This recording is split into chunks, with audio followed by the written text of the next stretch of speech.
a member في International Local Society of Radiology, and she's interested in chest imaging في عين شمس University. She will talk about unknown cases, the ultimate challenges, cases very interesting.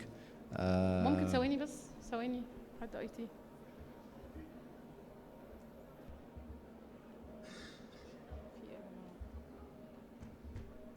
ما تعمل لها ديسبلاي. هي كده هتظهر. اوكي انت لسه ما فتحتش.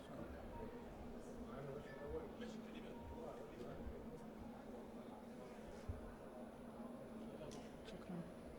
خلاص بقى. شكرا.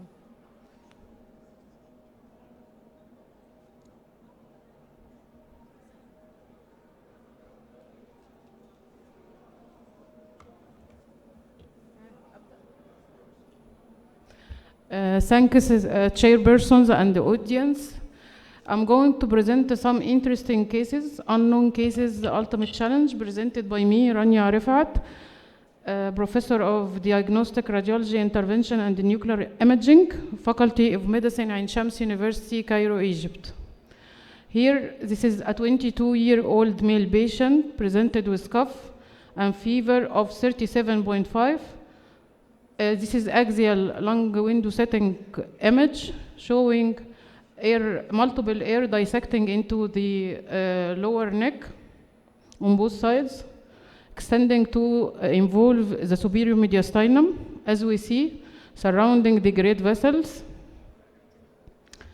Here again, in this image, we can see area of ground glassing. Also, the air is surrounding the heart. This is axial mediastinal setting showing the air pockets as we saw before.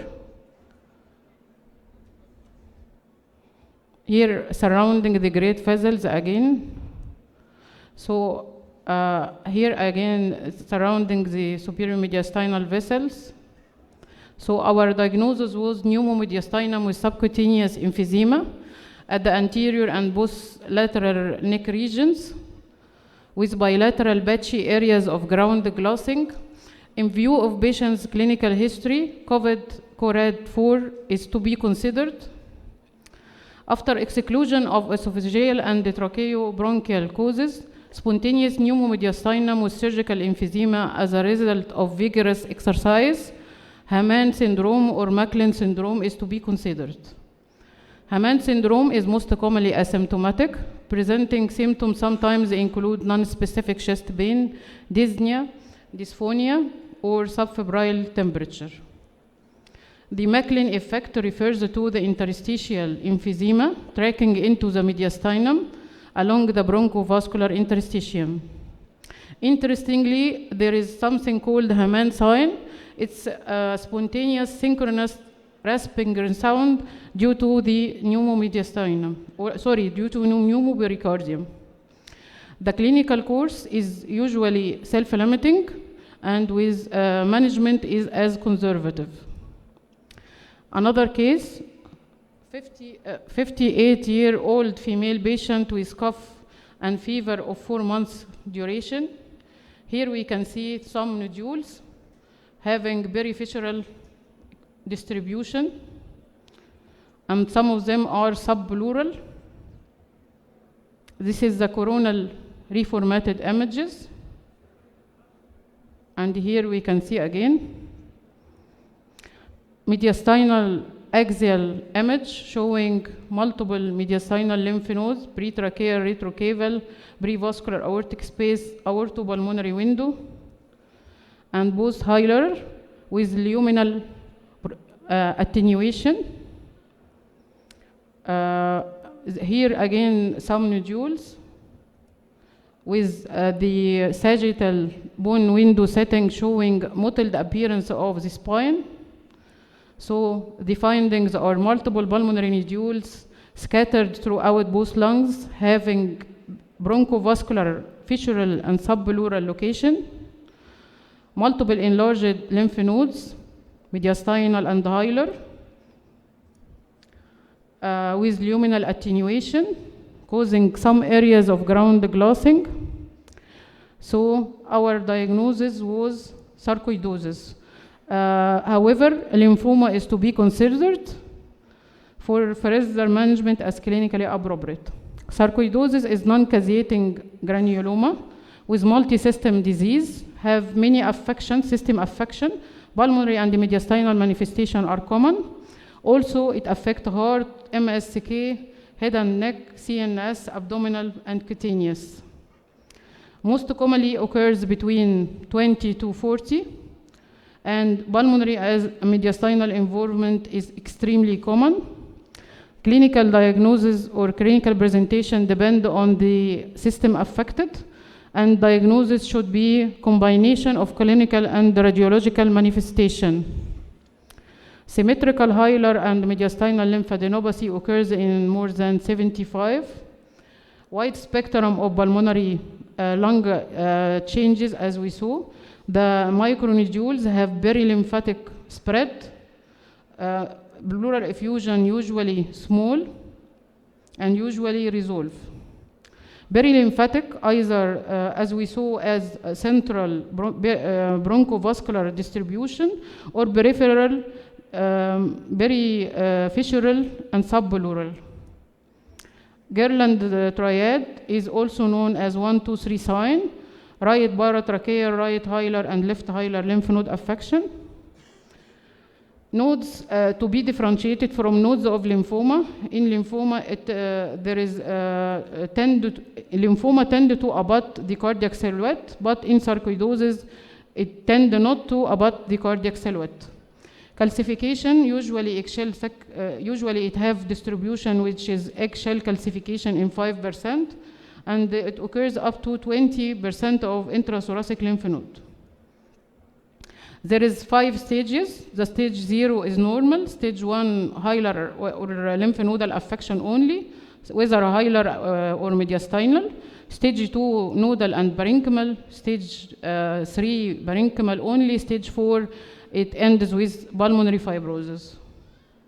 Lace-like reticular pattern of bone destruction is characteristic, as we saw in the spine. A 53 years old male patient presented with shortness of breath. Here we can see areas of honeycombing, subpleurally distributed, with areas of fibrosis, with architectural distortion, and some tractional bronchiectatic changes, as we see here. With areas also of emphysema, emphysematous pulli, scattered throughout. This is the mediastinal window setting. Here we can see prominent right ventricle. Here also. So both lungs are moderately hyperinflated, more on the right side with thickened interlobar fissures, subpleural honeycombing, innumerable variable size emphysematous pulli, intermingled with bands of fibrosis, which are amalgamated, forming conglomerate masses of fibrosis, upper lobar distribution with subsequent traction bronchiectatic changes and architectural distortion. So it was usual interstitial pneumonia on top of chronic obstructive lung disease as they dealt complicated with cor pulmonale. Typical features include immediate subpleural lung, honeycombing, traction bronchiectasis, which is peripheral, reticular opacities, which can affect either ground glossing ratio. The reticular to ground glossing ratio opacity is greater than 1 or 1. Honeycombing is highly specific for UIB. In general, UIB is divided into 2 groups, those with less than 5% honeycombing and with more than 5% honeycombing, and it reflects the stage and severity of the disease. Lung architectural distortion is one of the diagnostic of lung fibrosis with lobar volume loss. UIB either idiopathic if there is no cause or related to some diseases, as we see in connective tissue disease, rheumatoid, systemic lupus, scleroderma, also in asbestos related, and fibrotic hypersensitivity, pneumonitis, radiation, or medication, and ANCA-associated vasculitis. Idiopathic pulmonary fibrosis is a clinical syndrome. It's the most common and most lethal lung fibrosis. This is our last case. It's a 65-year-old male patient presented with mesenteric vascular occlusion, complaining of hemoptysis. Here we can see areas of ground glassing scattered throughout both lung lobes, with characteristic dark bronchus sign. As we see in this area of ground glassing, we can see the bronchus filled with air, which is called the dark bronchus sign.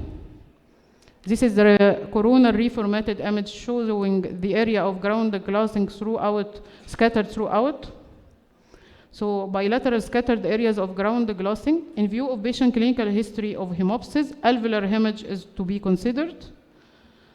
Causes of alveolar hemorrhage include either pulmonary vasculitis, or certain connective tissue diseases, or coagulopathy disorders, and medication, which is excessive antiplatelet, as we saw in this case. Also include inhaled toxin. The imaging features, as we see, start from areas of ground glassing or progress to areas of consolidation, and it caused by the alveolar filling with blood. And again, this is the characteristic saline dark bronchus sign. Thank you.